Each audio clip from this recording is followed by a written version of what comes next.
이에 변음보살이 대중 가운데 있다가 바로 자리에서 일어나 부처님 발에 이마를 대어 예를 올리고 오른쪽으로 3바퀴 돈 다음 무릎을 꿇고 차수하면서 부처님께 아뢰었다. 대비하신 세존이시여, 이러한 법문은 매우 희유하옵니다. 세존이시여, 이러한 모든 방편으로 일체 보살들이 원각의 문에 들어가고자 한다면 몇 가지로 닦아 익혀야만 합니까? 원하옵건대 대중들과 말세의 중생들을 위하여 방편을 열어 보이시어 실상을 깨닫게 하여 주시옵소서. 이렇게 말하고 난 뒤 오체투지하면서 이와 같이 3번을 거듭 청하였다. 그때 세존께서 변음보살에게 말씀하셨다. 훌륭하고 훌륭하도다. 선남자여, 그대들은 지금 모든 대중들과 말세의 중생들을 위하여 이와 같이 열애에게 닦아 익히는 법을 묻는구나. 그대들은 지금 자세히 들으라. 마땅히 그대들을 위하여 설해 주리라. 그때 변음보살이 부처님의 가르침을 받들어 기뻐하면서 대중들과 함께 조용히 귀를 기울였다. 선남자여, 일체 열애의 원각은 청정하여 본래 닦아 익힐 대상도 없고 닦아 익힐 주체도 없건만 일체 보살들과 말세의 중생들이 깨치지 못한 까닭에 환의 힘에 의지하여 닦아 익히게 하기 위하여 바로 25가지의 청정한 선정의 바퀴가 있게 되느니라. 만약 모든 보살들이 오직 지극한 고요함만을 취하여 고요함의 힘으로 말미암아 영원히 번뇌를 끊고 구경의 지위를 성취하여 앉은 자리에서 문득 열반에 들면 이런 보살을 이름하여 사마타 하나만을 닦는 이라고 하느니라.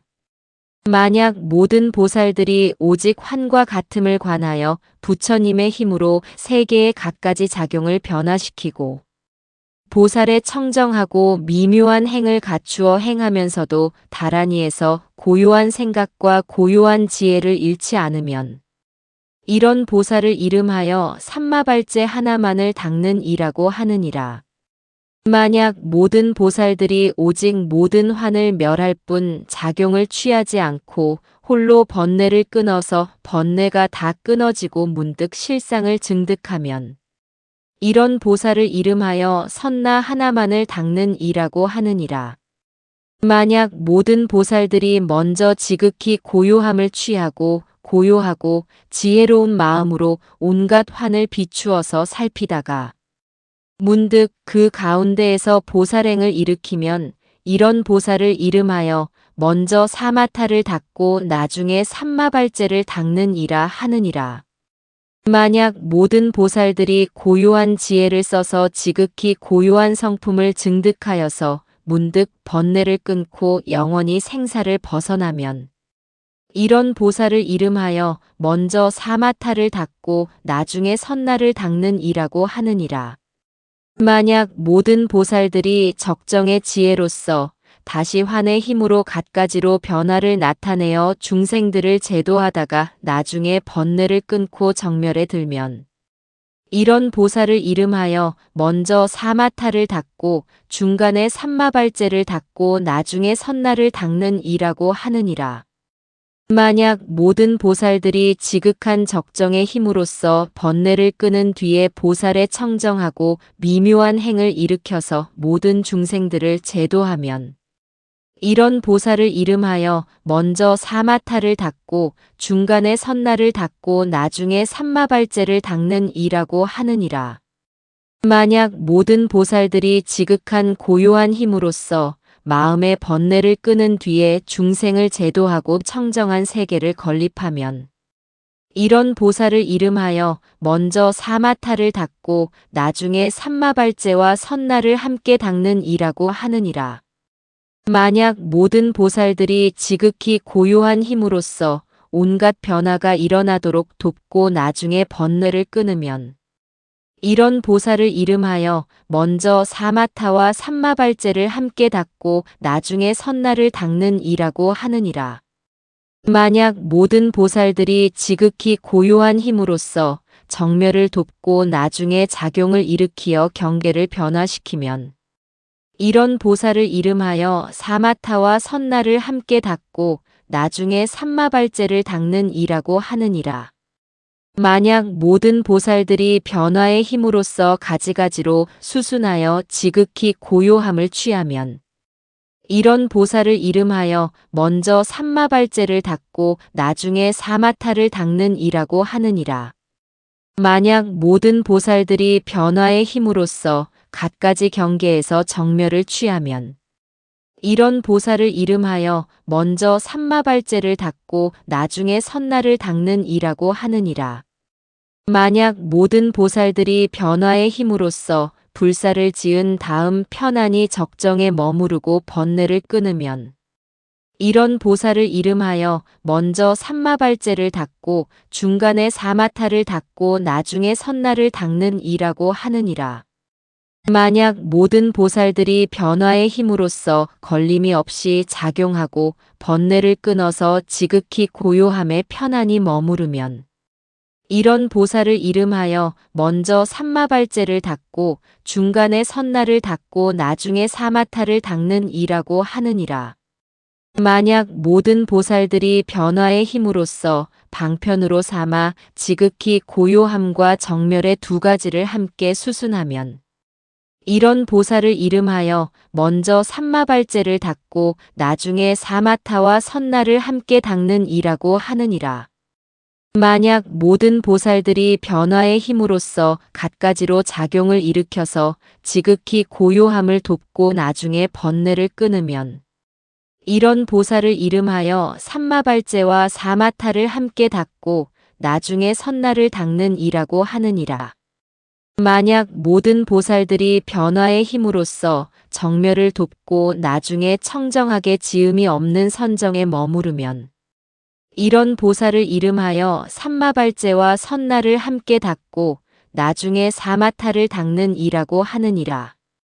만약 모든 보살들이 정멸의 힘으로써 지극히 고요함을 일으켜서 청정한 경지에 머무르면 이런 보살을 이름하여 먼저 선나를 닦고 나중에 사마타를 닦는 이라고 하느니라. 만약 모든 보살들이 정멸의 힘으로써 작용을 일으켜서 정멸의 작용으로 일체 경계에 수순하면 이런 보살을 이름하여 먼저 선나를 닦고 나중에 삼마발제를 닦는 이라고 하느니라. 만약 모든 보살들이 정멸의 힘으로써 갖가지 자성을 고요히 생각하여 편안하게 한 다음에 변화를 일으키면 이런 보살을 이름하여 먼저 선나를 닦고 중간에 사마타를 닦고 나중에 삼마발제를 닦는 이라고 하느니라. 만약 모든 보살들이 정멸의 힘으로써 조작함이 없는 자성으로 청정한 경계에 작용을 일으키고 고요한 생각으로 돌아가면 이런 보살을 이름하여 먼저 선나를 닦고 중간에 삼마발제를 닦고 나중에 사마타를 닦는 이라고 하느니라.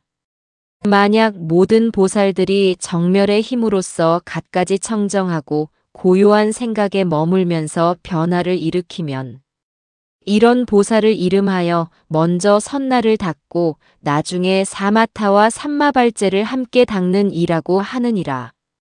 만약 모든 보살들이 정멸의 힘으로써 지극히 고요함을 도운 다음에 변화를 일으키면 이런 보살을 이름하여 먼저 선나와 사마타를 함께 닦고 나중에 삼마발제를 닦는 이라고 하느니라. 만약 모든 보살들이 정멸의 힘으로써 변화를 도운 다음 지극히 고요하고 깨끗한 경계에 밝은 지혜를 일으키면 이런 보살을 이름하여 먼저 선나와 삼마발제를 함께 닦고 나중에 사마타를 닦는 이라고 하느니라. 만약 모든 보살들이 원각의 지혜로서 일체와 원만하게 합하여 모든 성품과 형상이 원각의 성품에서 벗어남이 없게 되면 이런 보살을 이름하여 세 가지를 원만하게 닦아서 자성의 청정함에 수순한다라고 하느니라. 선남자여, 이것을 이름하여 보살의 25가지 수행법이라 하나니 일체 보살의 수행은 이와 같으니라. 만약 모든 보살들과 말세의 중생들이 이 25가지 수행법에 의지하고자 한다면 마땅히 범행을 지니고 고요하게 사유하며 슬피 구하고 참회하기를 37일 동안 해야 하느니라. 그런 다음에 25가지 수행법에 각각 표기해 두고 지극한 마음으로 가엾이 여겨주실 것을 구한 다음 손에 잡히는 대로 표식을 집어들고 그 집어든 결과를 취하여 열어서 보면 문득 돈과 점을 알게 되리니 한 생각이라도 의심하거나 후회하면 곧 성취하지 못하리라. 그때 세종께서 이 뜻을 거듭 널리 펴고자 개송으로 말씀하셨다. 변음보살이여, 그대는 마땅히 알아야 하느니라. 일체 모든 보살들의 걸림이 없는 청정한 지혜는 모두가 선정에서 생기느니라. 이른바 사마타와 삼마발제와 선나이니라.